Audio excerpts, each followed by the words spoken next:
this country can ever pronounce my name right. It's not that hard. Yeah, well, at least your name isn't Michael Bolton.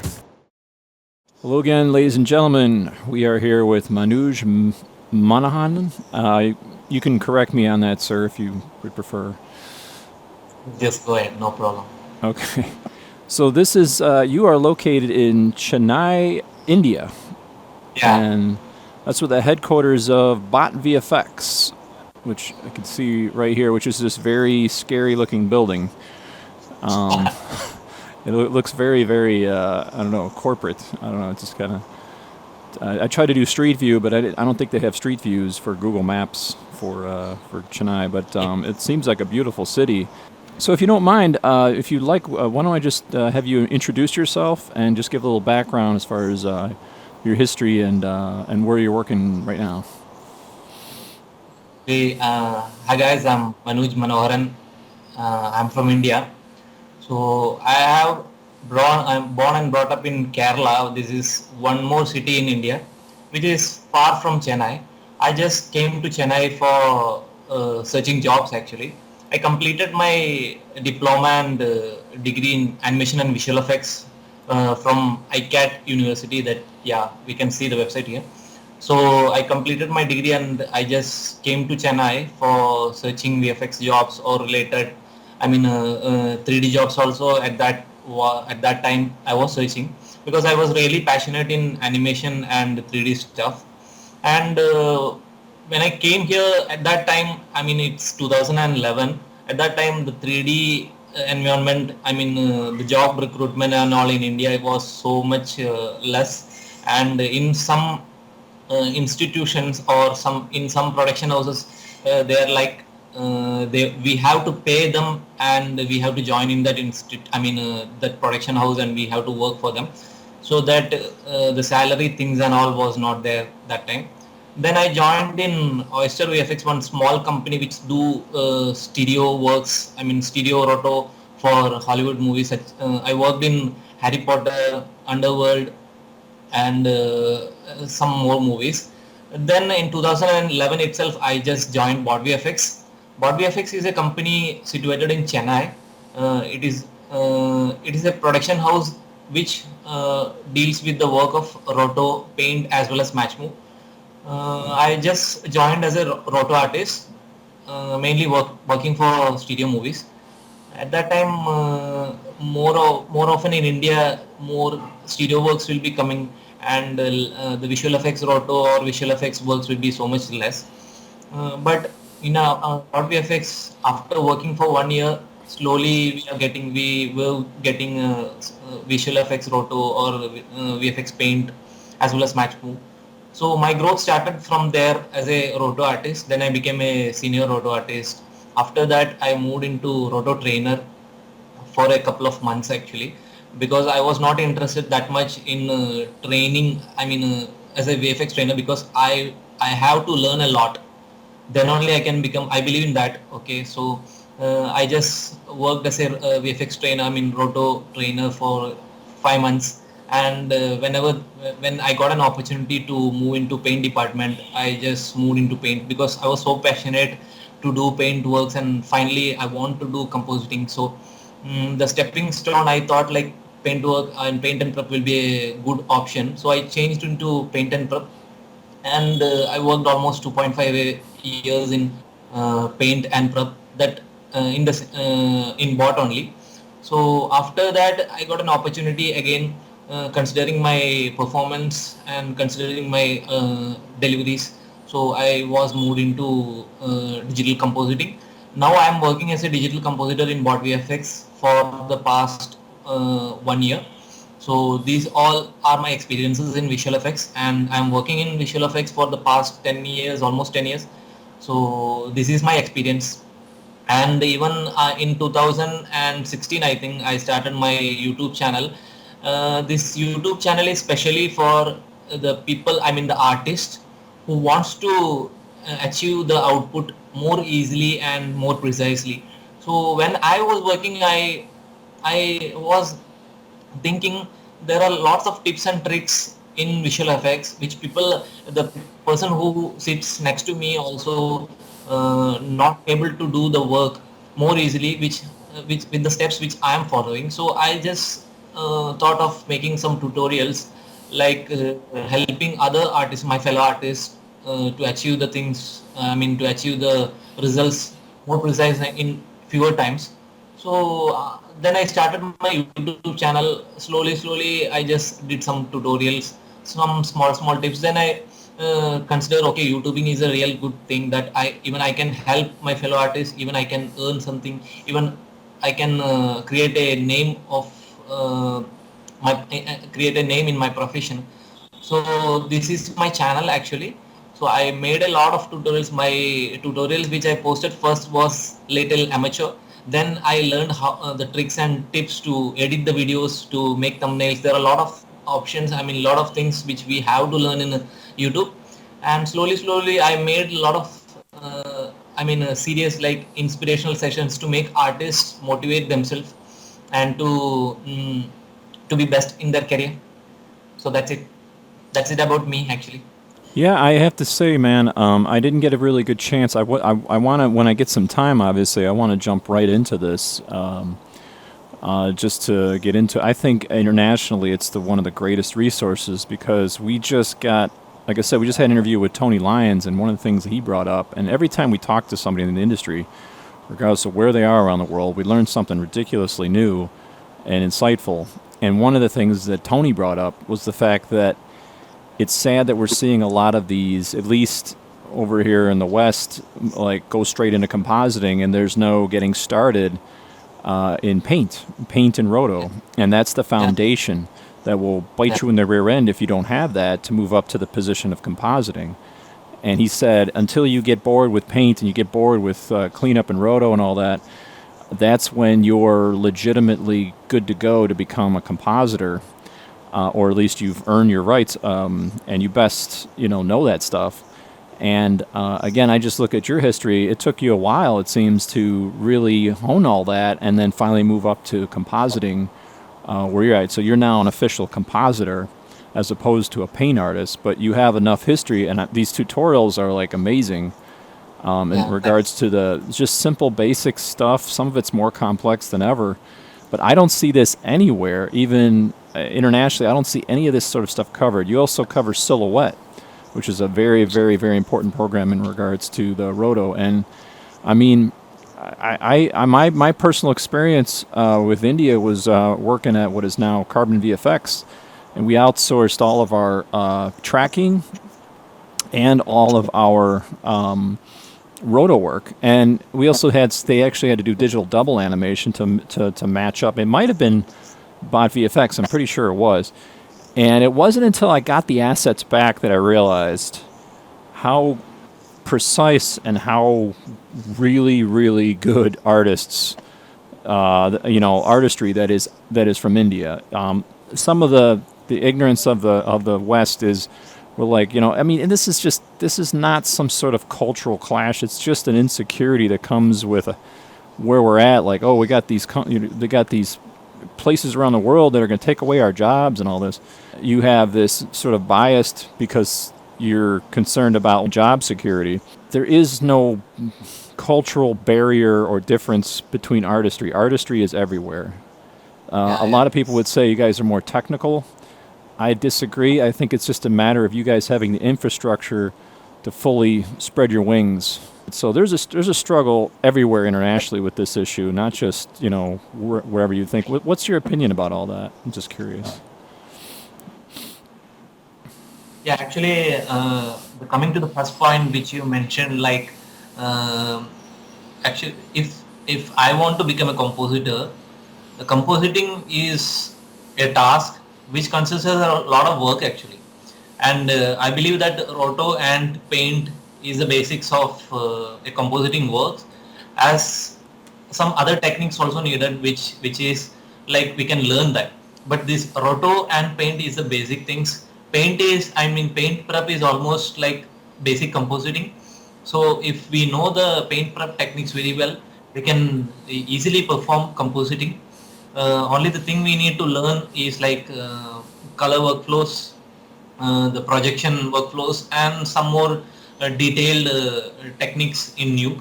So Roto, I believe that Roto as well as paint is really important for a compositor, and the job insecurities and the other related things which you told, like when I came into the industry, there were a lot of studio movies coming into the screen. So at that moment, the technologies were very few, and we need exact roto for studio workflow.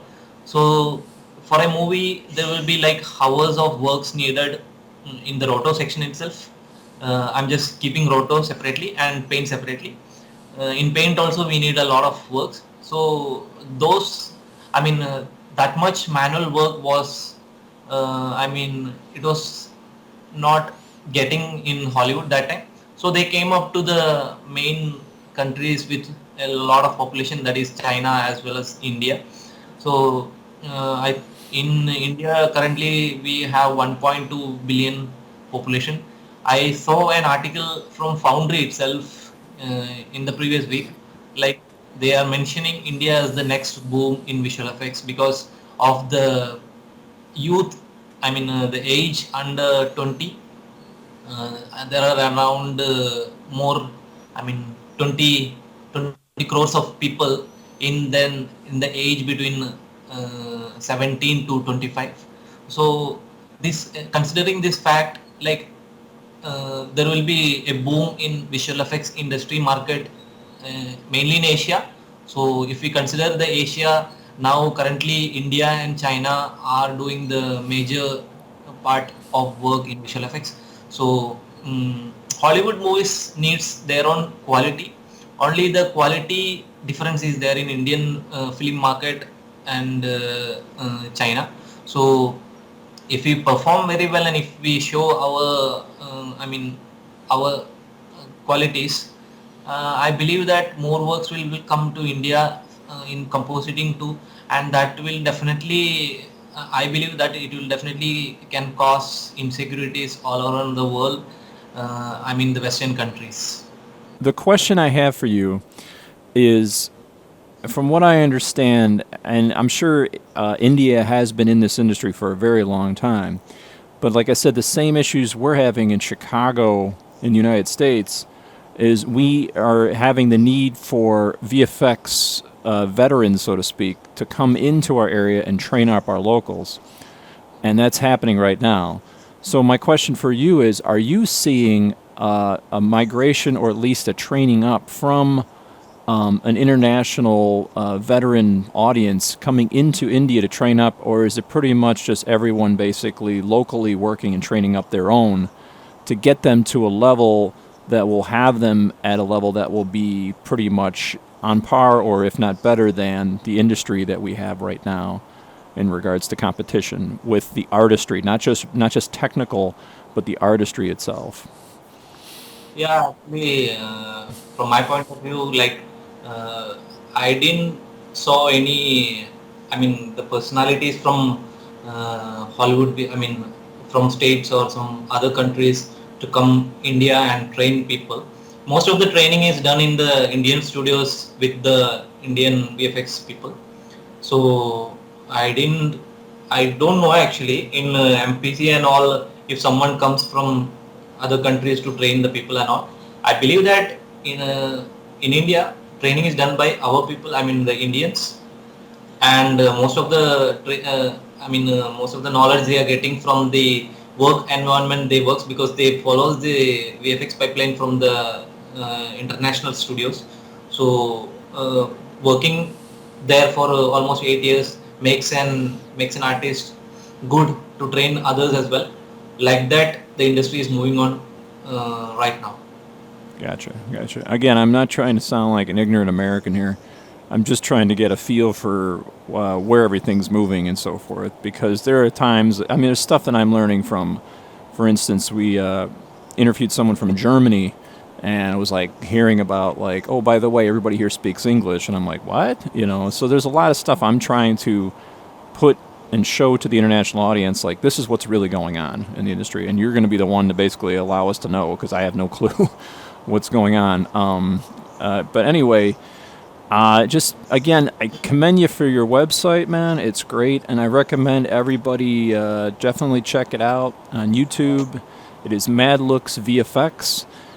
Again, it's more along the lines of what I like. It has a concentration in some very foundational elements that you don't see in most visual effects sort of training. Everything else is put a monster in, put a spaceship in, and all that fun stuff.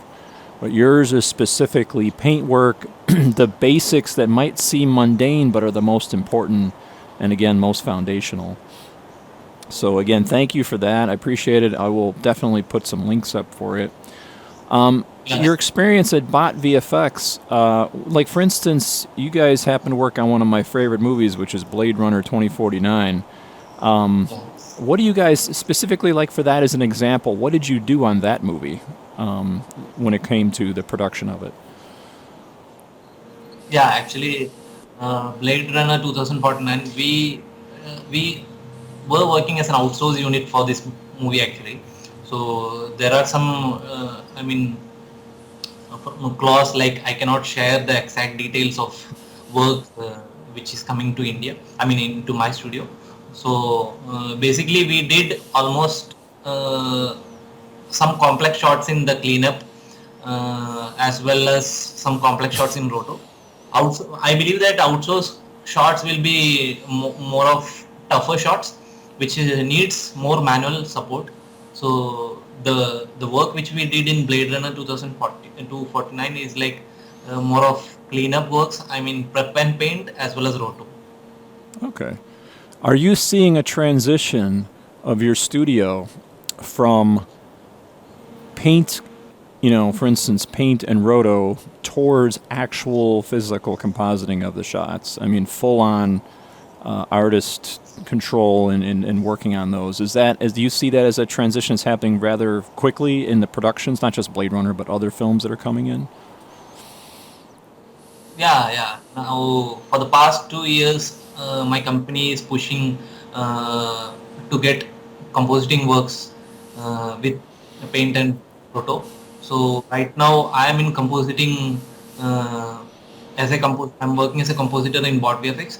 We are getting projects not that much heavy high-end comp, but also we are getting projects which needs manual support.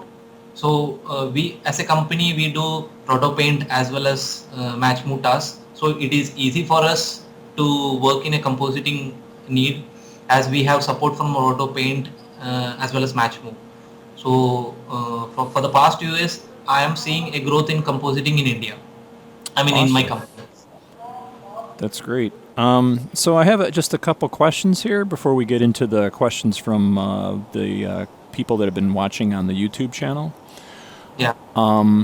One of which is, what are the hours and conditions of working in India in regards to VFX? Yeah. In India, it's like the rules and regulations. I'm talking all this from my frank heart, so I'm not going to hide anything behind the box. So in India, the laws and rules and laws are there, but actually no one follows that mainly. So the working hours is like 8 to 9 hours, and in most of the companies, like time will go, working hours will go beyond that. I believe that in my knowledge, like if an artist is efficient enough to push himself to or give his maximum to finish the work in 8 to 9 hours, maximum he can finish it up by the end of 10 hours. That is more than enough. But due to the inefficiency of individuals or individual artists, some people may be good with their technical side, so they will be completing the works more than more easily than others. So talking about the work times and all, I believe everyone should leave after 8 to 9 hours, but most of the time people are staying or people are extending their work time beyond that. So is that is that 6 days a week, 5 days a week? I'm just curious. No, actually, some companies follows 5 days a week. Now for the past 2 years, if I'm considering, most of the companies are following 5 days a week because the stress part of the job is really high. So most of the companies follows 5 days a week job. In some companies now also it is like 6 days a job. Talking about 5 days also, if work requirements are high and more urgent deliveries are there, means 6 days a week also is going on. So, how many people currently work at the Chennai office in regards to VFX, and how many numerically are considered to be, like you, compositors, and numerically, how many are considered roto paint cleanup and 3D tracking match movers, I should say? You mean my company, right? Yes. Sorry, BOT Yeah. VFX. Yeah, sorry. So actually, in my company, there are around 350 employees, and most of the employees works in roto paint as well as match move. Compositing is like I told, for the past 2 years we are pushing for compositing task and compositing works. So right now, numerically, if I'm telling, like there are around 30 compositors in my company, and more than 200 plus roto paint as well as 50 plus match move artists will be there. Are you seeing a general throughout your history working at BOT VFX? Do you feel that you're surrounded by artists which have very heavy aspirations, and they decide, you know what, I'm going to take a shot and apply for these VFX houses in Europe and so forth, and then they head out there? Do you find a lot of that going on? And is there a good transition from, say, India to areas such as internationally?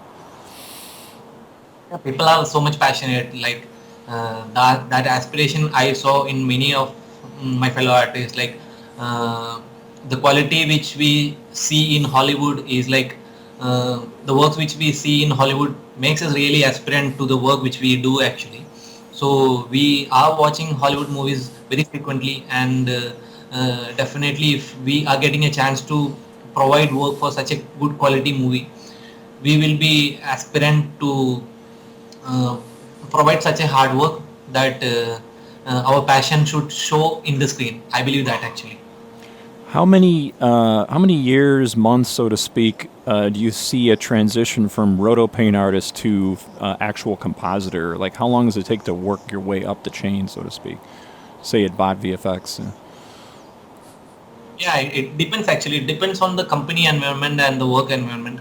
In some companies, for a basic thing, I will tell you, like 2 years of roto as well as 2 years, 2 plus years paint is really essential for a compositor. I believe in that sense, because in compositing roto and paint, for an example, I will tell you one instance. Like if we want to remove a character and place something, place. For example, if I'm removing a mocap character and placing a CG character, what we need is, like, we need support from roto, we need support from paint, and we need support from CG. I mean com side. So as a compositor, if I know the basics of roto paint, it will be more than easy for me to do that shot very easily. Technically, I'm telling. So even though I'm getting a roto paint task from some other artist, I mean roto or paint artist, if some correction comes, I cannot I cannot sit here waiting for the roto guys to do the corrections and all. So if I have the knowledge of roto paint, I can easily do the corrections.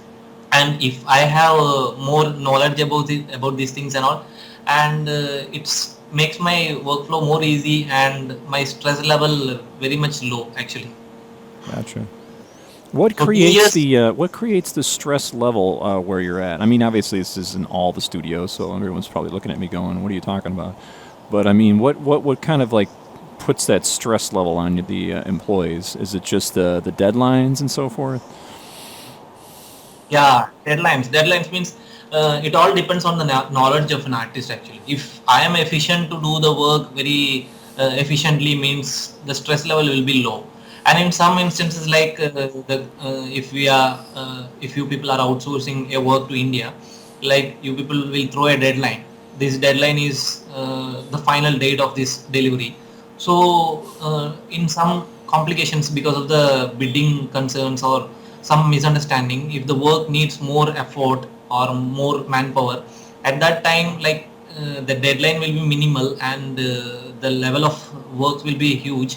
So automatically stress buildups actually. If we are efficient enough to just face that issue and solve it efficiently, means stress level we can handle, I think. So it's about the artist efficiency as well as the manpower of the studio, and it varies according to the deadline of the project. Gotcha. In your opinion, and I'm sure you're definitely in this category of at least 15 to 20 years, how has the landscape of compositing changed in India over the last 15, 20 years? Yeah, you are asking about Hollywood or In our India. tradition? Yeah, India. So I believe that India, I mean, India is making movies from the past 70 plus years. So at that moment itself, and India is a country with a lot of traditions and cultural. Even if we are taking Chennai, we have a separate culture, and if I'm taking my native city, it has a separate culture, and also language. There are about 28 plus languages in India. So that is like we have we have movie industry for every languages. So that much movies will be releasing in a year in India. So the level of work needed for such a vast movie industry is very huge. Only the thing is like from my point of view, like if we are taking a year, let us take 2018 almost. If we are taking a language also, we are seeing a 3,000 plus movies releasing 1 year.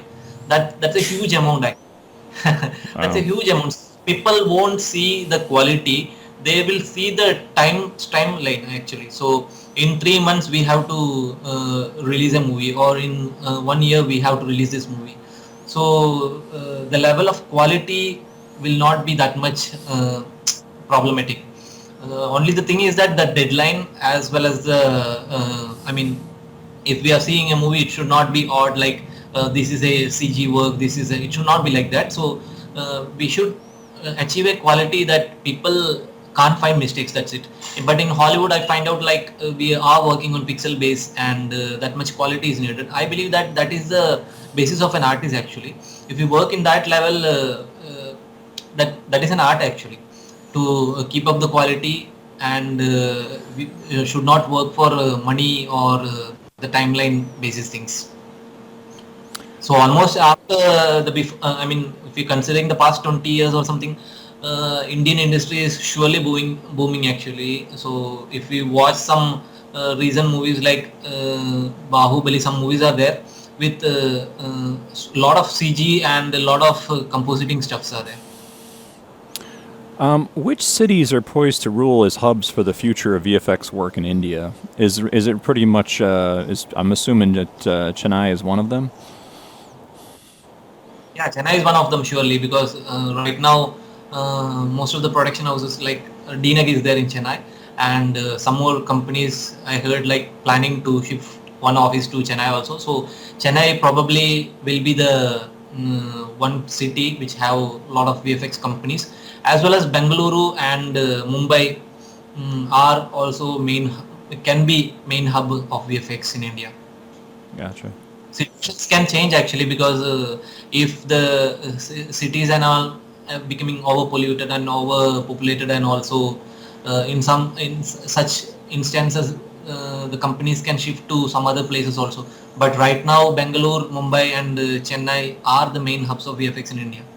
In your opinion, in your humble opinion, how long before India becomes pretty much the main force to be reckoned with in regards to international competition and so forth, and the quality level in regards to compositing and so forth? Yeah, actually, it depends on the Indians or the native people. Actually, I already mentioned that previous week I saw an article from Foundry, like they are mentioning about. I don't know if you saw that article. I think I did. Yeah, I was poking around their website recently. Yeah. Yeah, so in that article itself they are mentioning like the next decade is like more of all youth is more in India and India. So like around 40 crore people will be around between the age 17 and 25. So all these people are really passionate to work in movie industry. So this is a definite, I mean, this is a great thing which if we consider as a job opportunity. So this will definitely scale up the opportunities in visual effects in India. But only the thing which we need to concentrate and improve is that we need to improve our quality as well as the communication skills, as well as the compositing skills, as well as the technological things. So if all these things gets improved, and if we are pushing ourselves to the next level, definitely in the coming decade, India can represent a great personality in visual effects. You know, it's really interesting when I look at the receipts on the people that purchase my tutorials through VFXforFilmmakers.com, and again, I get a lot of people from India, a lot of thanks from people from India, and I can definitely tell. I'm just like, okay, this is where it's headed. And I just think for even for yourself, I commend you for your website, putting out the training, even at an international level. I mean, we need that training. I find that more than ever, and this is the same thing that's happening, it doesn't matter where it's at, there is such a need for those long-term, more than 2-hour training videos on how to do this stuff, because what we do takes time. It's not something that can be rounded up in 1 hour. And I don't know how we're going to do that in regards to online training. But like I said, we have Effects PhD. I'm sure you guys have some online training. There's Yahoo, which is Chinese training. They have some really good stuff on there. I've actually taken some of their courses. Any opinion in regards to where you think education needs to move in regards to VFX internationally to get this high demand for VFX work done internationally? I mean, everywhere, where you don't have the case where somebody can sit in and learn 12 hours a day, 6 days a week at a major studio, but have to learn internationally and in remote areas. I have a few points if we consider the educational part for VFX. First of all, I learned visual effects from I learned diploma in media communication and visual effects. So it was like whatever work I'm doing, I didn't learn from my institute. So the production level training is missing in those type of institutes, which is still prevailing in India. I don't know the scenario outside. I mean, international institutes of, international studying abroad. So basic thing which every artist needs is like technical knowledge or technical exposure into the industry. So nowadays the institutes are concentrating on production level trainings and such stuff, but in the seeing the FX PhD and from my point of view, I'm telling, I was watching FX PhD tutorials and FX PhD subscriptions.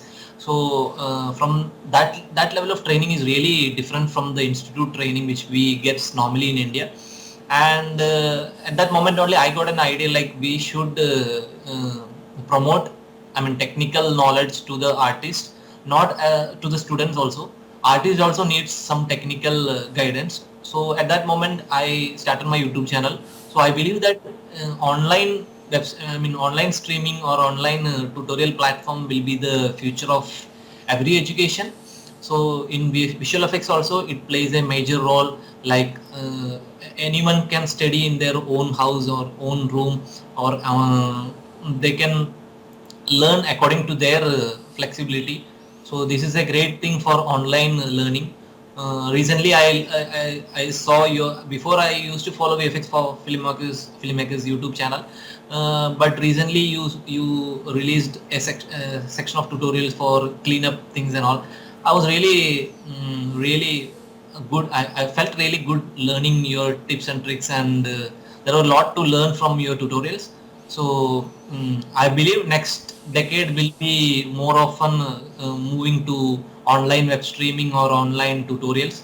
So a website or a YouTube channel or some platform which gives materials for learning and teaches students as well as the industry artist will be really having a great opportunity in future. What drives me nuts about training is sometimes you get these trailers for the training and you're like, look at that, oh my gosh, and then you get into you buy the actual tutorial and you're like, where's what I saw in that video? I didn't see no monster doing this. This is like a cut down version of what you're showing in the trailer. And unfortunately, everything we do is very precise, very meticulous, and very time consuming when it comes to the work. And every single type of comp is so different. It's so vastly different. It requires a pioneer spirit where you have to think and problem solve and really paint yourself out of a corner with just innovative thinking, as opposed to just being like point and click, like here's what you do, go to A, go to C, go to D, you know what I mean? So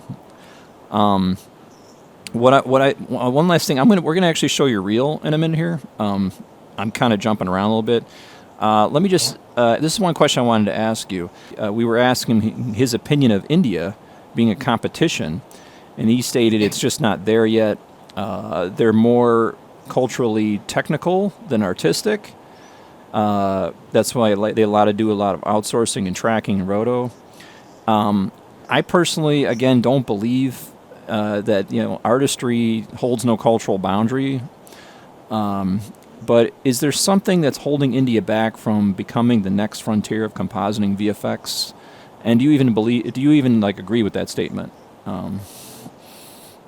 Yeah, actually, I'm not completely agreeing to that statement actually, because he is telling the technical side we are achieving things because we are pushing ourselves to the next level, and artistic side we also produce such good movies in India, which are not getting enough exposure internationally. So I believe he didn't watch Indian movies with a lot of creative as well as technical things recently released. So the fact is clear that we are not getting enough exposure internationally with the level of work which we do in our traditional movie things. So technically we are showing to the outside, the international studios, that we are able to achieve, we are able to deliver roto paint as well as match move, as well as now compositing is really growing in India. And I believe creative sites will be coming more into the industry in the coming coming years, definitely. And the last question, this is on my end. I have a couple other questions from people internationally here on the website here. But what is your opinion of global or regional unionization and or remote working? In your opinion of that, is that even an option? Yeah, VFX union, definitely. I heard some union is there in some parts of the world, but it doesn't connect. It's not connecting with the artists throughout the world. But a union or a complete, people should be connected with each other in the artistry level, also in producer level, also in studio level also. So definitely a union or VFX, something like that stuff will be really helpful for getting artists close to each other. And I don't think we need an emotional boundary or an international territory between artists. Artists should be more often, they should be into the creative side of the movies, not with the we are from India, we are from America, we are from other states, we are from other countries. It should not be like that. I believe art is coming from mind and coming from inside our heart. So we should enjoy a movie that is a work for a lot of people actually. So if we started creating boundaries for works, that will not be a good option for if we consider it as an international work union. People should be connected with each other, and they should be helpful to each other in the work which we do actually. So it's not about India or Australia or America, something like that, and all about the work and art. I believe in that. Awesome. Yeah, like I said, just coming from a background, trying to be very careful with my wording here because I live in a culture where if you say something wrong, they chastise you in regards to international opinions and so forth. And it's really just to kind of get my whole goal of this website series is to get kind of a compass and a global view as far as where the industry is moving, which I don't think we see too much of in a lot of these sort of like interview shows and so forth on YouTube and so forth and podcasts. So I'm even trying to reach out to people in Russia, and also I think I'm going to try to hit Australia as well. So you know what? Before we go to the questions for the audience here, let's go. I'm going to go ahead and connect the screen. Hopefully we won't have any issues. But I'm going to play through your reel with the sound down. So Yeah. let me share my screen here, and I'll put the volume down. If you'd like to kind of walk us through your reel, that would be great. Let me go ahead and hit play. Yeah.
So, if you want, you could narrate over this. What exactly, was your experience on some of these projects here? If you just want to like kind of talk about what we're looking at. Yeah. In this, if you are seeing this shot, can you pause that Sure. moment for a moment? Yeah, in this shot, if I'm telling, like, yeah, you can pause it there. Yeah. So we will get a footage with a green, which they shoot over a green screen. So we have to remove the character, and we should not. And there were, as the camera is moving, there were instances like in the edge, some weird artifacts will be there or something running throughout the edges. So the basic task of this shot, if we are telling like this is a rotoscopic shot, as well as the edge paint work also needs to be done. So we use Silhouette for rotoscoping, and Nuke as well as Silhouette as well as Photoshop for edge paint. But mainly I'm considering Silhouette because it is, in my point of view, it is more efficient than Photoshop for paint touch-ups and all. There are some artifacts in Silhouette, but if we keep that apart, I'm considering Silhouette as the best option for edge paint. So in this shot, we did rotoscopy as well as edge paint. And moving to the next shot, can you please? Yeah, this is done, and this is the shot. This is a shot from San Andreas movie. This is a purely roto character because in the real movie, like I'm not disclosing things because the footage was little bit different compared to the final output. So we did rotoscopy for this character, which is jumping into the water. Who is jumping into this water? Yeah. Next shot. So this part and all will be very tough if we see the bubbles and all, the shapes and all will be not that much visible over this bubble area and all. So as an artist, can you pause it over there? Yeah, I need to tell one important point. So here, if we thinking like this shot is like just a rotoscoping task, but if we want to see as a matte, we should feel it as a character who is swimming in the water. So here the shapes and all, the leg part and the hand and all is not visible. So as a rotoscopic artist, we definitely need to be thinking in an artistry level and feel it as a character. Even though the leg, hand and all is not visible, we should see it as an artistic view, and we should draw the shapes from an artistic point of view, so that the mat looks perfectly as a human being who is swimming in the water. So the rotoscoping doesn't mean that we can work very easily. It needs an artistic level. So this is a shot from Independence Day, and this is a shot from Fast and Furious. This is all for rotoscopic only. So in rotoscopy, I believe like we should be artistry as well as technical also. And this is also for a rotoscopic shot from the movie Fifth Wave. And this is this is a tough shot actually. Can you pause it? Yeah. So can you come into the input area? Rewind a little bit. Yeah, that is enough. Yeah. So if you see this area, means there are a lot of things coming in the shot itself. There are bushes and plants. There are characters running over. There are rocks. And definitely if you see the footage, we can easily understand that they have added CG water in this shot. So it's really tough to do such a big shot, and the frame rate was also very high. So at this level, I talked about the stress thing and all. If we are efficient and if we know the basics of work which we do, it is easy for us to just carry over the work very easily. So this is a rotoscopy for CG integration shot which we did for San Andreas movie.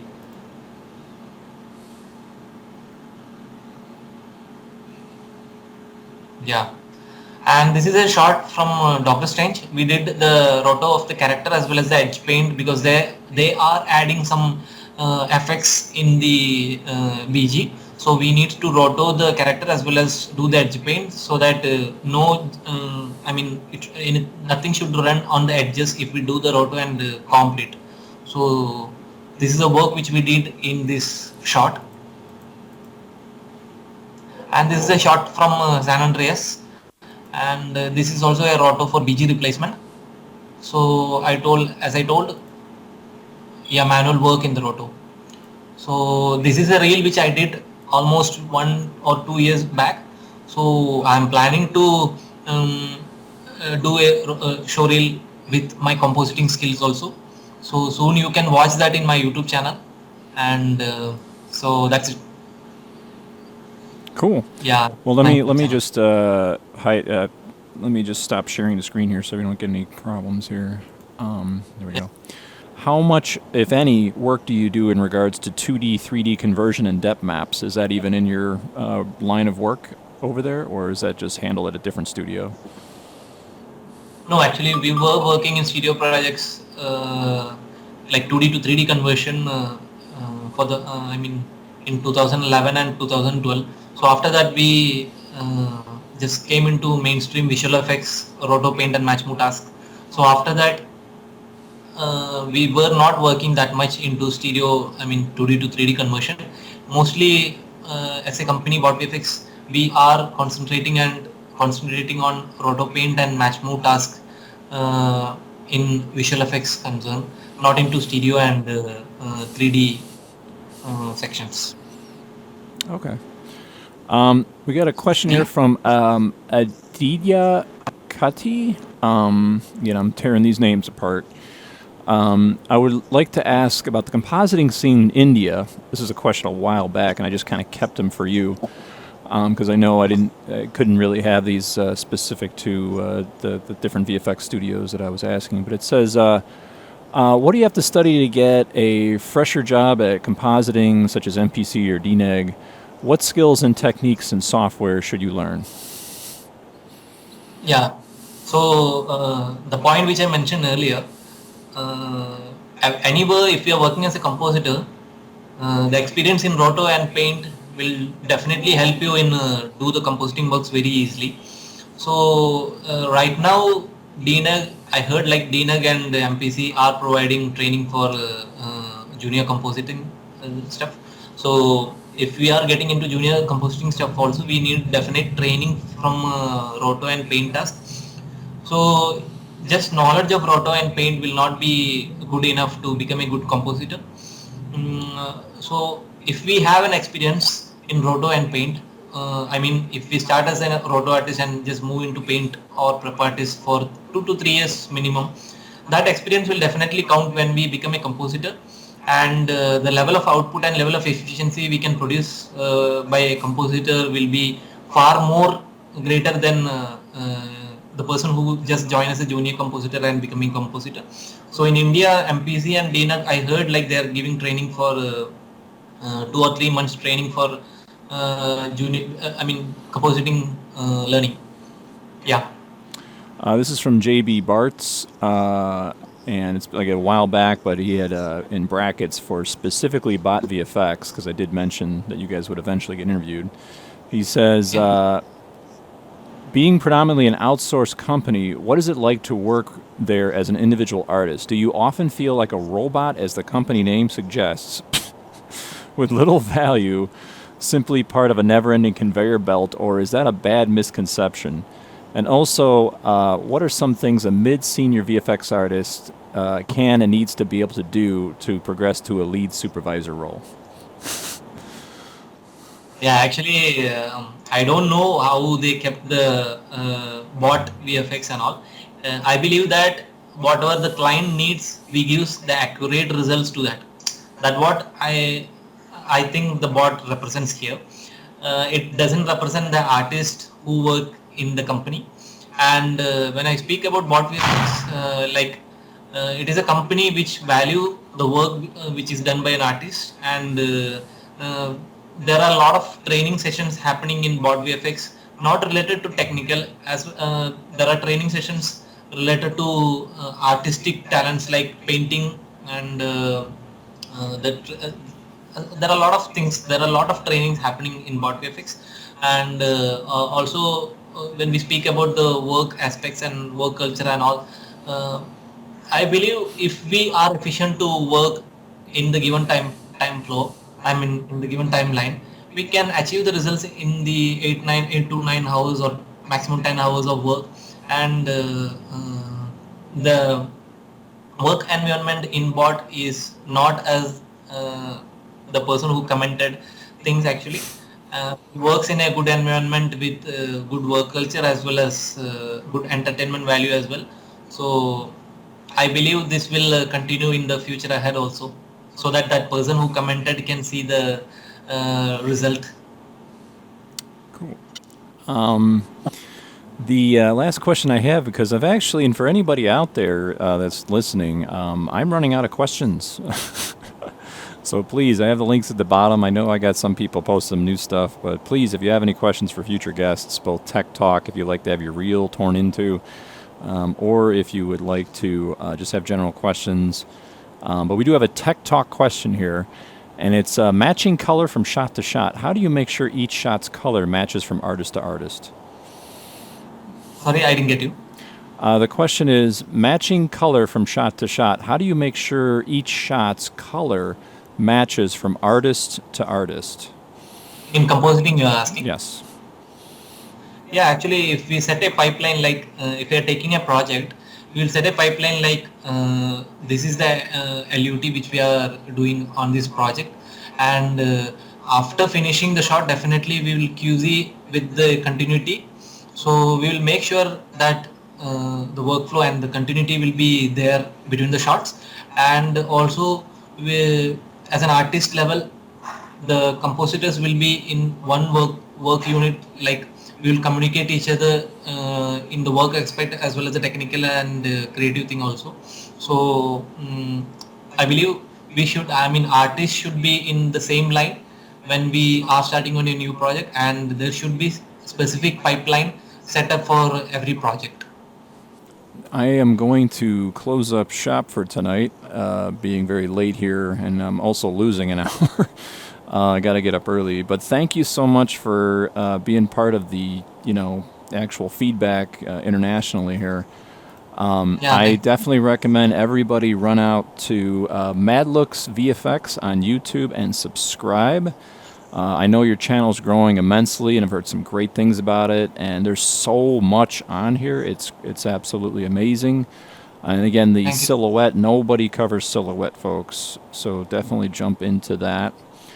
Is there anything you'd like to share with the audience out there, before we leave you tonight? Yeah, actually. So I started my channel for just not earning money. Frankly, if I'm telling, like, I'm earning nothing from my YouTube channel, because it is not an entertainment channel. If it is an entertainment channel, we can earn a lot. But I'm doing all this stuff for making VFX community all over the world very informative and very efficient actually. So even though I'm not getting enough time to make long tutorials that can cover a long lot of lot of stuff, I'm making small bits of techniques and tips for the whole VFX community, so that their workflow can speed up, as well as they can learn something which can make them confident to move into their next level. So if you like my channel, if you like my tutorials, do subscribe it and support me for the next ventures I'm just going off. And thanks, Matt, for the wonderful interview session. And I believe you also you are doing right now, you're doing very well. So you will continue to teach our VFX community with more and more knowledge. Thank you very much, sir. And we will definitely put up a link to your Patreon. More than ever, gang, I thank you guys for your support for Hugo and everybody else, and even my Patreon. But please support these Patreons, even if you give $1. It definitely helps. And there's nothing more scarce. The amount of artists is not scarce. The amount of studios are not scarce. But what's scarce more than anything is actual VFX artists who commit their time to actually sacrifice their time, I should say, to teach you guys the training, and that is those are rare to come by. So please definitely support Madlookz VFX and definitely subscribe. And doesn't matter where you are in the world, this stuff on here is fundamental and important. So with that said, sir, Manooj, thank you again, and I will see you hopefully next time. I'm hopefully kind of putting an offset of 6 months for everybody, just to get a feedback as far as how things are going. So if you're welcome to come back 6 months from now and give us an update, because that's what I really want, is not just here's these locations, but here's the update on what's going on with everybody. So thank you. Cool. All right, I will see you later.